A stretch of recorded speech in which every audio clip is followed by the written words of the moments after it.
everyone. Welcome back to another episode of Mind Split Cafe. Um, of course, I'm your host, Chris. It looks like we're going to be a little short on our co-host, Matt, today. He may be joining us a little bit later, but he had a prior engagement with his client at 6:10, so he will be coming in a little bit late. But today we have John, who is a lieutenant commander in the United States Navy with 29 years of service and 10 different deployments. John, how about you introduce yourself to our listeners? Tell us a little bit about yourself and why you're here today. Well, thank you very much, Chris, and Matt in the future when he shows up. Really appreciate you guys having me on. It's quite an honor to get onto a vehicle like this to talk about some of the issues that are going on and what me and a couple other folks are really trying to do about it. So, like Chris said, I'm active duty right now. I'm not speaking for the Navy. I'm just speaking as a citizen. I've done 29 years. I've got exactly 1 year left to go until I retire, and we had an idea about a year ago, and it was to figure out what we were going to do when we retire, because we've seen so many people retire after a long time in the military, serving an amazing purpose, and then just kind of have these dreams of drifting off to Idaho somewhere or Washington and disappearing out into the woods and not being told what to do ever again. And one of the things we kept seeing was people lost that brotherhood, that bond, that connection with other folks, and they slipped into some pretty dark places, and a lot of them killed themselves. So what we're trying to do first and foremost is a little bit of self-preservation, and then also we're trying to help our brothers and sisters as best we can. I think that's kind of the short of it, Chris. Yeah, no, I applaud you for that. I know many military people that have struggled once leaving the military. My brother was lucky enough to he retired as I believe a captain, and he was able to get a job straight out of the military. And he's always saying that this is one of the hardest things that military people face when converting into the real world. Now, is that something that is just very common? I mean, tell us a little bit about that. What happens? Is there a transition period? Do they give you guys some sort of prep to enter the real world? A lot of the communities in the military, and I apologize if I'm insulting anybody's intelligence, but a lot of the communities are kind of self-managing. You have subs, you have surface, you have Marine Corps, obviously Army and Air Force. Each one of them do things a slight bit different, but that's as to be expected because they have different type of personnel in each group. But overall, there is a transition program that's in place, and it does a good job of getting you started. But that's not necessarily where we saw a lot of the pain and the anguish. It's a year later, when the dust settles and you're sitting there all alone and you're wondering. Reality sets in. Yeah, that beautiful idea of no longer being told what to do, is also no longer having anybody to talk to that understands you, that gets you. And so that's where we're kind of like trying to focus on. We're trying to build teams and little tribes of people that you can relate to, that have a commonality with you, that you can reach out to, and that's sort of the beginnings of this whole thing. Yeah, no. So it's kind of like a support group for people that are exiting the military and somewhat, for lack of better words, lost, don't know where they're going, how to even take that next step. Is that kind of what you guys are gonna start doing? In a nutshell, yeah, I think so, right? Like it's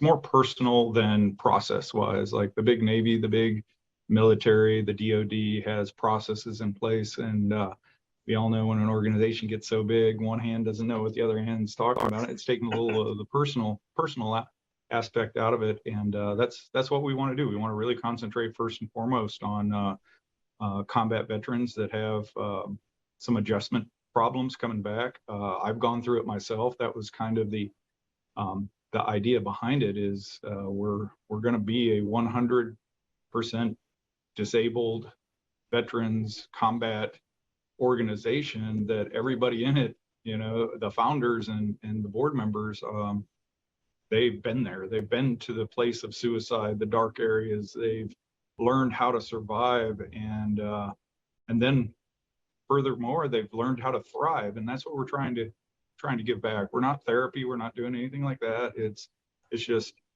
hey, come on out. Let's get back to nature. Let's unplug a little bit. Let's build some friendships and some connections, and let's share a little bit.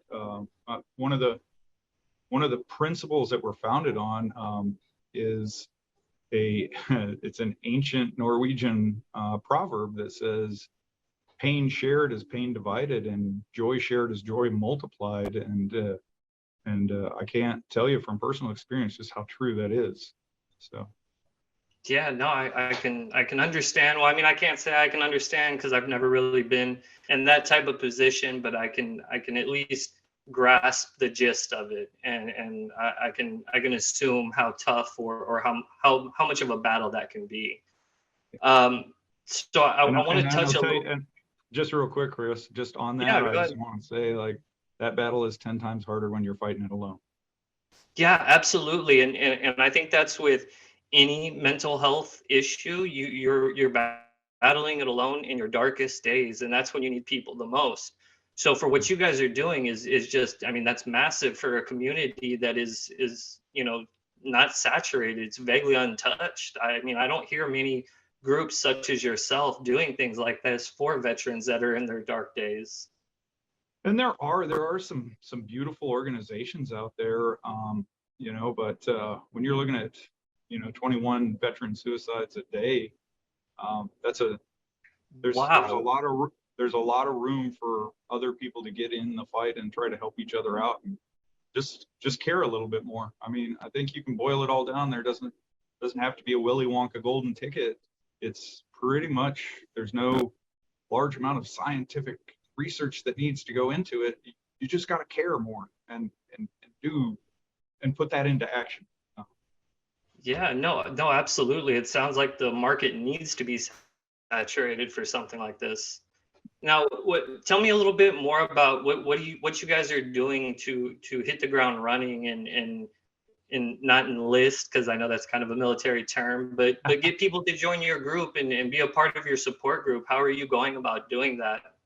So one of the things that we really wanted to do, right, we 2 years out from our retirement, we sat down and figured this out, myself and the co-founder, Tim Faraci, who's active and also getting ready to retire. We sat down and we thought, like, okay, if we could do the greatest thing, not worrying about money, not worrying about anything, just like complete brainstorm session, if we could do the greatest thing in the world, what would it be? And it was very easy. It came to us in like 5 seconds. So they're like, hey, we'd help people that are in those dark places that we've been before and try to shine a little light on them. So it was super easy to decide, but it's been such a beautiful journey up to this point, and it just keeps going every day. Like meeting you and Matt and getting an opportunity to talk a little bit about it on here. But honestly, I sat down underneath a giant Australian fig tree here in San Diego at Balboa Park with an art pad one day, and just kind of like sketched out what I dreamed it would be. What I dreamed an organization would be that, first and foremost concentrates on veteran suicide.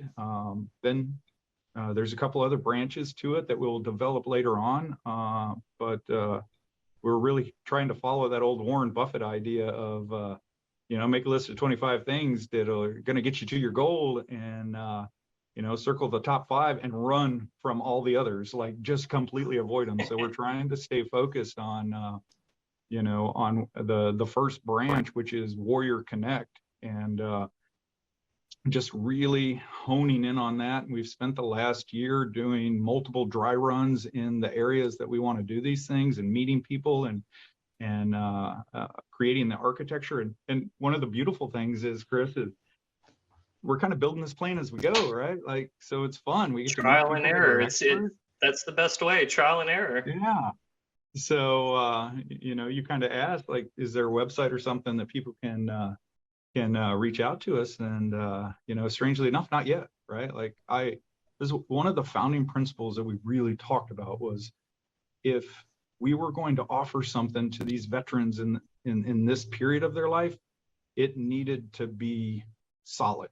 If we were going to ask people to contribute money to this amazing cause, we wanted to have like all our ducks in a row, all our T's crossed and our I's dotted before we ever took $1 from anybody. So we've been funding this thing all on our own. We've been flying around America. There are these 5 different areas that we have found and discovered would be the best places to do these immersion retreats. And, we've been paying for it all ourselves. And it's just because we think that's the right thing to do before we ask anybody for money, is to make sure that our foundation is solid and our principles are solid and our integrity is unquestionable. Absolutely. I think that's a hard way of going about doing it, having to fund it yourself. But I think it's a solid way of going about doing it. It shows people that you know what you're doing. You're not just a fly by night, and it's easier to get the funding that you need to continue on. And I heard you say something about Warrior Connect. Can you go a little bit into that and what that entails?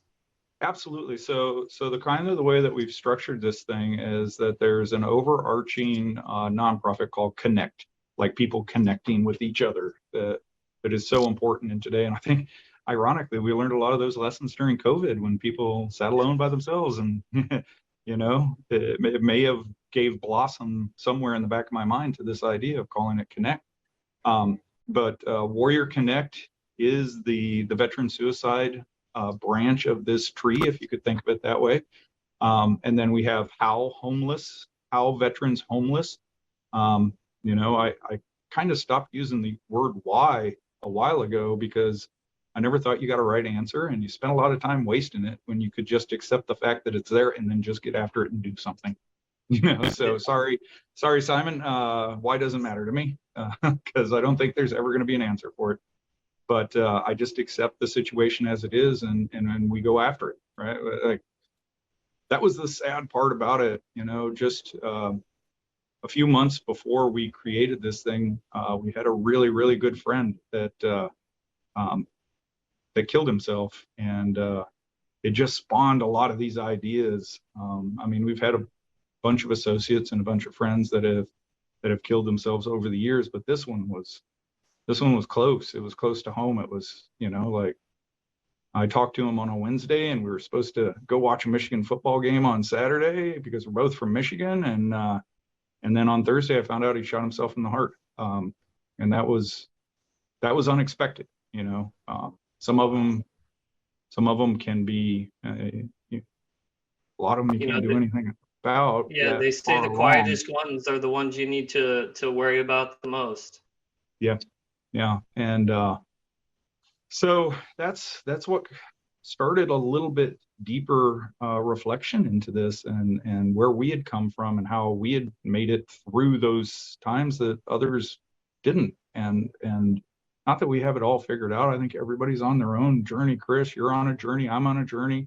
Matt's on a journey trying to get to the computer. Everybody's on their own journey. And I've always thought that,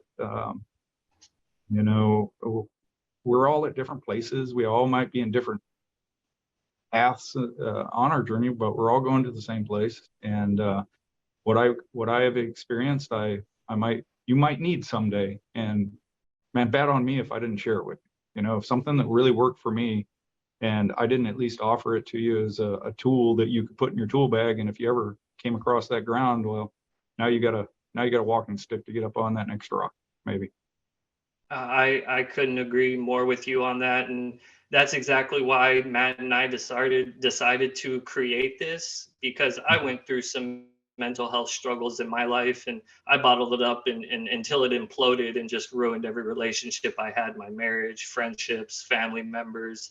Yeah. And creating this is my way of giving back, similar to what you're doing. It's Yeah. trying to help someone, normalizing it and alleviating the stigma of it all. Yeah. Yeah, And and I'll tell you what, Chris, you brought up some super amazing points there that I'd like to touch on, if I may.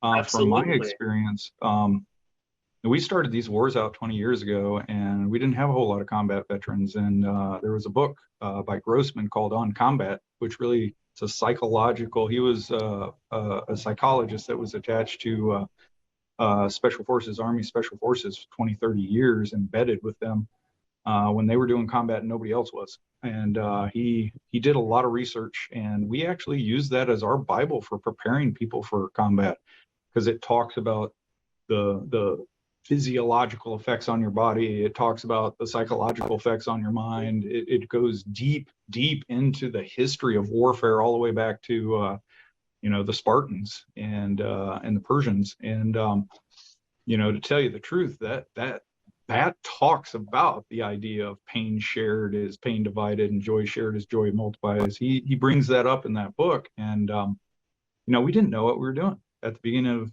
of this, especially in the Navy, especially, my community is concentrated in the water as mine countermeasures and things like that. But when there's a battle on land, you figure out a way to get into it, Yeah. So I learned a lot through that, and you see that camaraderie and that brotherhood diffuse an awful lot of these things. And as time goes by, 20 years later, like, a lot of those lessons get passed up on, and they don't they don't get translated to the next generation, and or into multiple generations. And so taking some of those lessons learned, some of the experience, and trying to create a vehicle where we can reach out and help people, that's really what Warrior Connect is all about. Like I said earlier, we've picked 5 places. Montana, we just got back from doing a Connect Summit in Montana, where we did a complete walkthrough of the first event that we'll do. Nice. It's based out of close to Glacier National Park in Montana, right outside of Great Falls. We have a friend, absolutely, he's the modern image of John Wayne and True Grit. Like, this guy has had more stuff happen to him on that transition.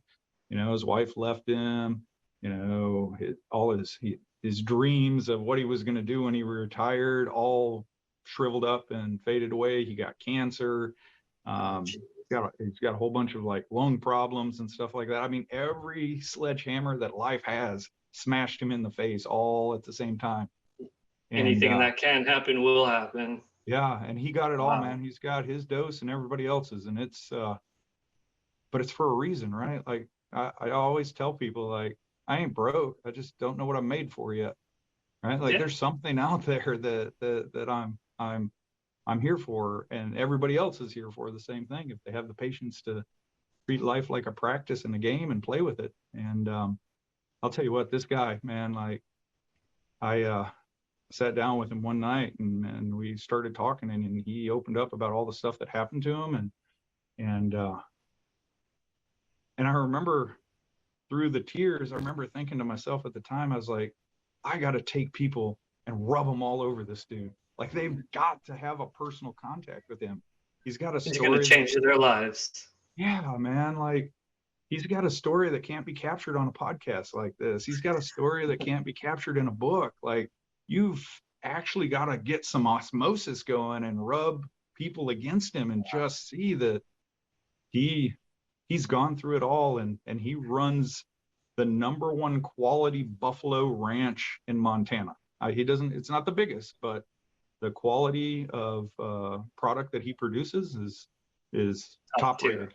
Yeah, he's absolutely amazing man, and he runs the whole ranch by himself. Nobody else. That is phenomenal. And he is tough.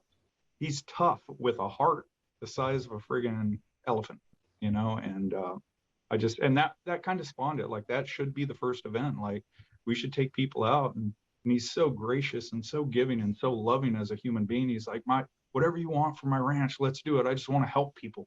I want to help guys so they don't kill themselves, and gals, and it just makes you cry a little bit thinking about, like, this guy that's gone through all this, and the thing that keeps him holding on Is is the helping. opportunity to help other people. Like, Yeah, how beautiful is that? absolutely. Absolutely. That's phenomenal. Yeah. And so, you're talking about camaraderie, and that, you're in the military, you have this camaraderie, and you're always around people, you're always talking to people, bumping heads, bouncing ideas off each other. Now, do you think the lack of camaraderie once someone leaves the military or is disengaged from the military, is that part of their, downslide into a depression or something of that nature? I absolutely do, Chris. I absolutely do. I think it's one of the key pieces of it.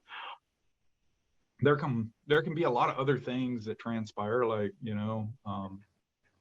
the guy I was just talking about had some serious other stuff going on, but you compound, like, uprooting yourself.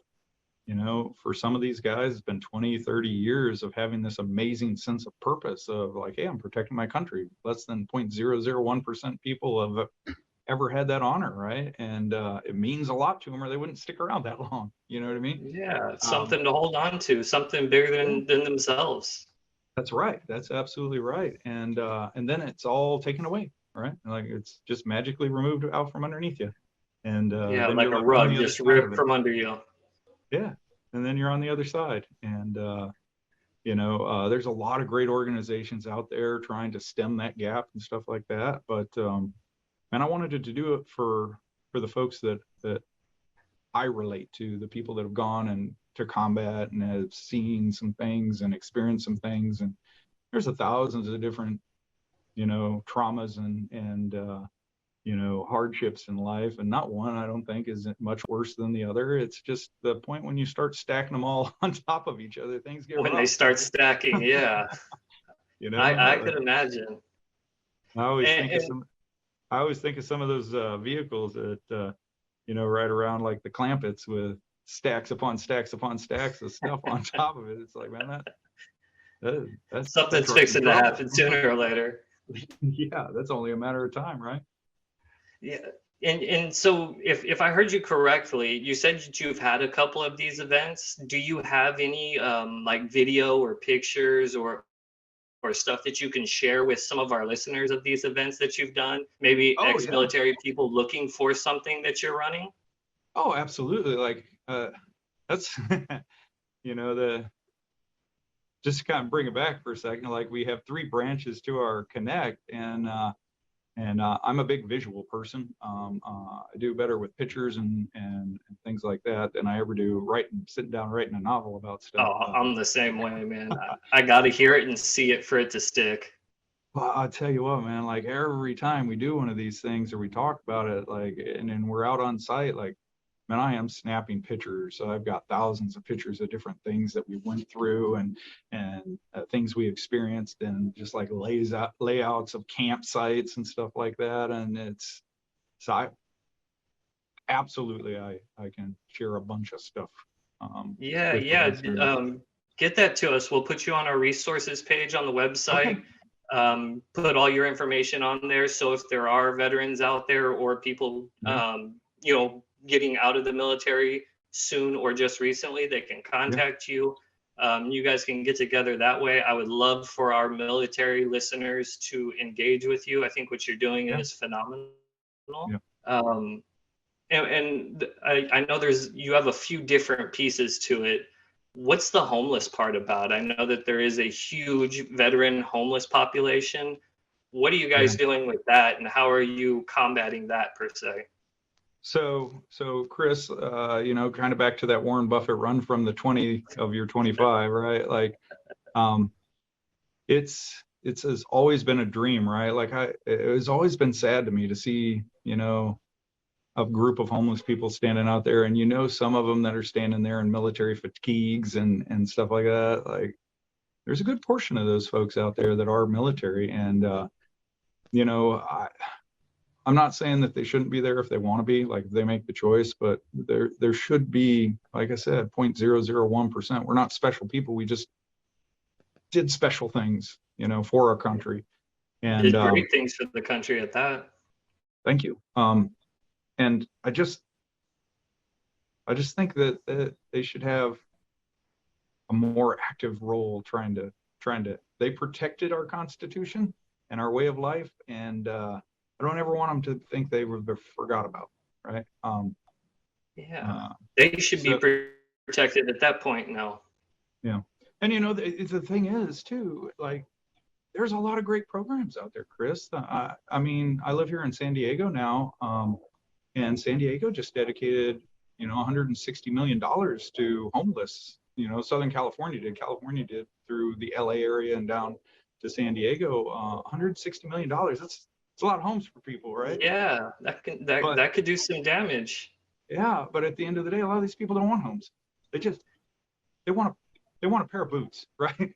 Because their feet hurt. You know, they want a shower once a week, right? And I actually have volunteered and am working with kind of in the ideas of practicing what we will do in 2 years after we get Warrior Connect up and running, with an amazing nonprofit right here in Imperial Beach that, you know, every Tuesday for 10 years, they have gone down to this little spot where all the homeless kind of hang out, and they feed them, they provide clothes for them to go through and get, and they have now just recently brought in like a shower trailer where, you know, people line up. That is awesome.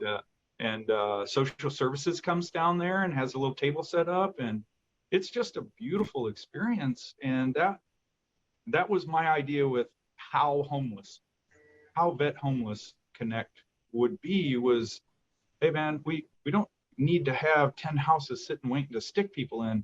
How about we go down and talk to these vets and just ask them what they need, right? Like, maybe they don't need a house right now. Maybe they need an apple. You know what I mean? Like a pair of socks or a toothbrush, something. Give them back a little bit of dignity by treating them with respect, instead of, you know, having a giant program that's funneling money to them that they don't even know exists because they don't have a telephone, or they don't have internet, or they don't even know what's going on. They don't have the means to find it. Yeah. How about I just walk out there and just like talk to people? You know, how beautiful is that? To give the old school way of outreach. It's probably the easiest.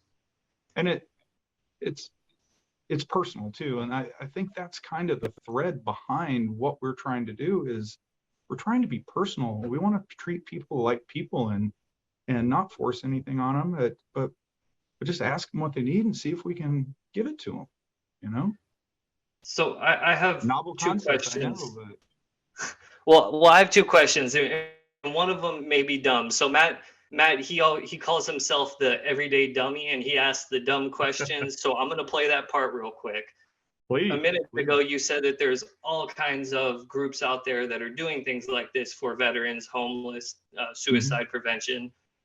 What's stopping people from going? Because it seems like there's a lot that aren't going or not willing to go, or are they afraid to ask for help? What do you think that is? Chris, that's a great question, right? Like I think we knew the answer to that. Maybe those nonprofits will be more successful, right? Yeah, no kidding, right? and giving away the herbs and spices on that one. Yeah, and there's nothing against that, right? Like, because those people are trying to do something, and that's beautiful, man. Like, nobody got this whole life thing figured out. It's a practice. Every day you get another chance to like do something, you know? So, you know, maybe they're learning every single day a better way to do things and stuff like that. So I can't tell you what their business model looks like or how they do their outreach or what it's all about. I just know that I feel pretty passionate about like taking that extra step. And if I've gathered a bunch of clothes up through people donating it, like I want to be the one out there giving them out, right? Like I want to be the, absolutely, you know, and I want to make sure that every single, if let's just say hypothetically you were a donor, Chris, and you gave me money, like I would want to make sure your money went where I told you it was going to go to. I want to make sure that if you trusted our organization enough to give us money, like, I'm going to be out there handing out apples. I'm going to be out there asking, what do you need? I'm going to be out there, because that's beautiful to me. That's fun. That's personal, That's the right? joy of it. It's personal. It's what you Yeah. believe in. It's your passion. So, I love it. Now, you say that you gather a bunch of clothes and things like that to give out. Is there a mhm. place where, let's say, some of our listeners are in this position, they can contact you for like, hey, I need clothing or I need a pair of boots, and Oh is there yeah. some way Yeah. of getting in contact with you for things like this? Absolutely, on either side of it, right? Like if you got something that you want to, physical items that you want to give to like homeless, like absolutely, like flash my email address across the screen. I Yeah. I will do anything to help you as a donor, and I'll do anything if somebody's in need, right? Like, you know, if you Yeah, need something, absolutely. just hit us up, right? Like that's the Yeah, whole idea what of, we'll do is we'll get the editor to put your email and your contact information right below us somewhere on here, okay, for people okay, that are trying to donate and people that might be in need. See if yeah, we can't connect the listeners with you guys. or if people that are interested in the organization, we're at the halfway point. We've got all of our paperwork done.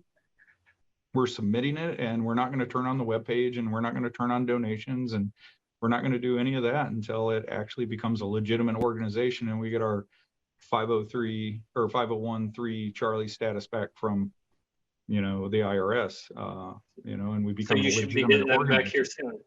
soon. Well, I hope so. It's Good. the IRS. Yeah, no shit, right? Like they get to choose, right? Like, okay, I Yeah, trust they'll do the right thing. and then I love that. You're still going to do the right thing, even though the IRS is making it difficult. I love that. Yeah. So, And one other thing that caught my attention is you said that some of these groups have like social services that go out and help people, whether yeah, it be sign up for Medicare, Medicaid, things like mhm, that. Is this yeah. something that you're going to implement with your group, where there's going to be maybe therapists or counselors or people helping Um, them get yeah, insurance, things like that? yeah, absolutely. Like, so I'll kind of give you like a brief overview of what a Warrior Connect event looks like. So we're going to concentrate on having a smaller group of people where it's going to keep it personal, like the things that we Yeah. believe in, smaller, tighter, more intimate. We're going to have 8 people that get vetted and approved for the program. Um, we're going to have a fully immersive program, so they're going to come for 8 days.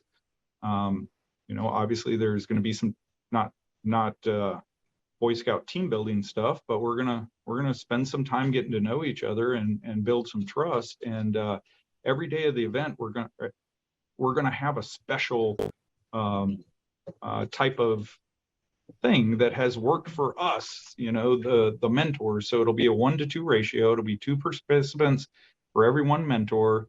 So we'll have 1 mentor, or we'll have 4 mentors for 8 participants. We'll be in a remote location somewhere, either in Montana, in Michigan, in Savannah, Georgia, the Gulf Coast of Florida, and then in Texas, right around, right between San Antonio and Austin, Okay. Yeah. little place that we have there. And the idea is that we're gonna follow the season around, right? Like, I don't want to be in Michigan in the winter, and I sure as heck don't want to Hell be in no. Montana in the winter. I'd much rather be in Florida in the winter. I'd like to be in Savannah in the spring, and I'd like to be Texas, like early summer before it gets 150. Before it becomes a damn oven. Yeah. So the idea, those are the 5 areas that we've picked that we have resources in place right now, and we'll fly people in. We'll have that ratio. We'll have support network around there, and then maybe we'll do some equine therapy, on day 1. Maybe we'll bring in a trauma yoga master and like do some exposures to different tools and mindfulness and wellness, and give them some ideas to build on a mindful practice, like a wellness Absolutely. practice. I love it. The holistic view. I love the Yeah. holistic view of this. Yeah, and then sitting around the fire telling stories. And one of our biggest dreams, right? Like it's something that has really, really helped us. So if any of your listeners out there uh, have musical talent, right? Like I think one of the most beautiful, holy things of all that can transcend beauty and beast is music. Like that's one of the things that the co-founder Tim Faraci and I do all the time. Like we'll hear a song that just resonates with us, that makes us smile and transports us to someplace beautiful, Takes you and we'll somewhere where just you send were it to each yeah. other. Yep. It's like, like, and I'll be all honest with you. Like my buddy is from North Carolina. He's a captain in the Navy right now. He's getting ready to retire. We've been friends since, we first got into the community that we're in now, and just like best friend. And we've helped each other out through the darkest times, right? Like, but we're also thriving on the other side, right? And this is a dream of ours, and his dream is he is this white dude from North Carolina that grew up on the Outer Banks surfing, and he is the biggest reggae fan ever. Like he loves reggae, and he loves surf reggae, and and I do too, man. Like don't get me wrong, I love all music, but his biggest dream is to have the dirty heads like come out to the fireside and just like jam session with these veterans, right? And man, we've reached out to some people in Nashville, and we've reached out to some other people, and we've got some interest, and they're like, when you get things going and stuff like that, let us know. And but man, like just you imagine like having one of the vehicles roll up to the fireside and say, hey man, I just saw this guy downtown. He wanted to come out and play some tunes for you, and have Chris Stapleton step out of the vehicle. That would be awesome. And just play some Tennessee whiskey for these dudes. Can you imagine how important you would feel, or the sacrifices, or the friends that you've lost, or the marriages that have fallen apart when you're on your 10th deployment, right? Like all of a sudden, some of that means something again, right? Because you can watch the news every day and none of it means anything to anybody. Yeah. But to have that type of beautiful, amazing experience, no fanfare, no cameras, no nothing like that, just Chris Stapleton singing the national anthem around the fire with these dudes, Just straight man. Like fire music with an acoustic guitar and some good old voice. That sounds beautiful. That's beautiful, doesn't it? Right? Like I would love that, man. Like I'd love to be able to give that to the guys and Who gals. knows? Maybe one of our listeners, any one of our listeners out there, if you have the connection with Chris Stapleton, the Dirty Heads, any kind of musician, let's get them together. And I think that's a beautiful give back too to the artist, right? Like, because I don't think you make music for money if you're a real artist. It's a passion. It's a passion. Yeah, and you do it to change people's lives, and you do it to help them, and connect and communicate at a level so much higher than the English language. And I think music does that. So, how amazing would that be to give some dudes that are struggling not to kill themselves something to hold on to, a life preserver to hold on to in those darkest hours? That'd be pretty special, man. Like I'd do it. I couldn't agree with you more. And I would love it if any one of our listeners had some sort of connection that would get you that. But now, like I said, Chris, it's not for me, man. Like I'm not doing anything for me, man. Well, for your group, for your people, I think just the way you explained it, it's phenomenal, and I think it would bring a tear to anyone's eyes. I think it's great what you're doing. Mine right now, right? It's because it's passionate, and it's what you believe in, and I have the utmost respect for current, past, and future military. My brother's in the military 21 years, retired as a captain. I have nothing but respect for you guys, especially on deployment, being torn away from families. So if there's anything that Matt and I can do, Mind Split, 610 Marketing can do to help you further your objective, we're all in. And to our listeners, at the end of the episode, there's going to be John Burkhart's Lieutenant Commander Burkhart's information, contact information. Please, just John. It's just John. Okay. So we're going to put John's information out there. And if there's anything that you guys can help his program with, whether it be donations, or if you know veterans in need, or if you have some people in the music industry, let's get you guys in touch so we can further John's mission and just blow this up, because I think it's a great thing, and I think there's nothing but bright futures for you. I also want to say, I do apologize that I didn't say this earlier, but my condolences for your loss on your friend. That was out of nowhere. I apologize for that. I couldn't imagine what you're going through, but hopefully your program can save some lives that aren't supposed to be ended just yet. And I'll tell you what, Chris, please, like, to your listeners, hey, if you just want to talk, right? Like, if you just have questions or you're interested, get a hold of me, right? Like, that's the personal side of it, right? Like, if you're struggling with something, like, I'm not a therapist, I'm not a doctor, I'm nothing like that. I'm just a human being that cares. So if there's anything I can do for you, or if you have questions about what we're trying to do, anytime, please. Absolutely. I will make sure to put all of your information on this episode. You're going to be on our resources page. I'm going to get you in touch with my brother, see if there's anything else that we can help you further your mission. Time's flying. We're already about past the 30-minute mark. So we're going to go ahead and cut it off here in a bit. But I do want you just to leave the audience with some advice or an ask, or just anything you want our listeners to know from the bottom of your heart before we call it quits for the night. I'd like to leave them with so much, right? Like, I would like to give so much. But hey, there are a lot of organizations out there, and there's a lot of people that are trying to do some pretty amazing stuff. We're just one of many of them. But if you find it in your ability to help, or if you need help, don't be afraid to reach out, man. We talked at the very beginning about destigmatizing mental health. Like, absolutely, that's not an easy task. The military has tried very hard for a long time to help people get the help that they need without the stigma that comes with it. And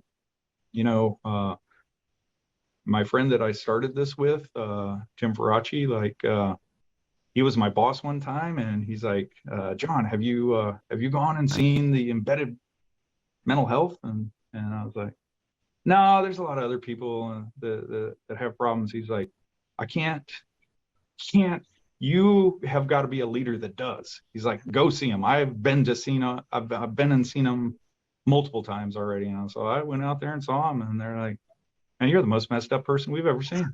Like, you should have been in here 15 years ago. I was like, oh, what do I do with that? Right? They got to backfill your appointments now. So yeah, there's a lot of people out there that have it worse, and there's a lot of people that have it better. But man, like, if you're taking care of anybody, you got to take care of yourself first, right? Like, you can't be there for anybody else if you're not whole, right? Absolutely. So yeah, I know people out there love their families, they love their friends, they love their communities, but man, if you're not taking care of yourself, you're not giving everything you can to them. So take care of yourself first, and then you can be a better human. And I guess I'd leave you with that. That is a phenomenal sign off. I agree with that 100%. Mental health is one of the most important aspects of our overall health, yet it is the most overlooked and neglected as well. And people need to know it's okay not to be okay all the time. And it's okay to ask for help. And I love your message, and I love your mission. And I want to see what 610 and MindSplit can do to help you out. We appreciate you coming on the show. We know there's so much more you can go over, so I'm sure we're going to have you on another episode. Once you get your award, we'll go ahead and set you up with another episode. All right. Thank you, Chris. Appreciate it. See you guys next Wednesday. Thank you.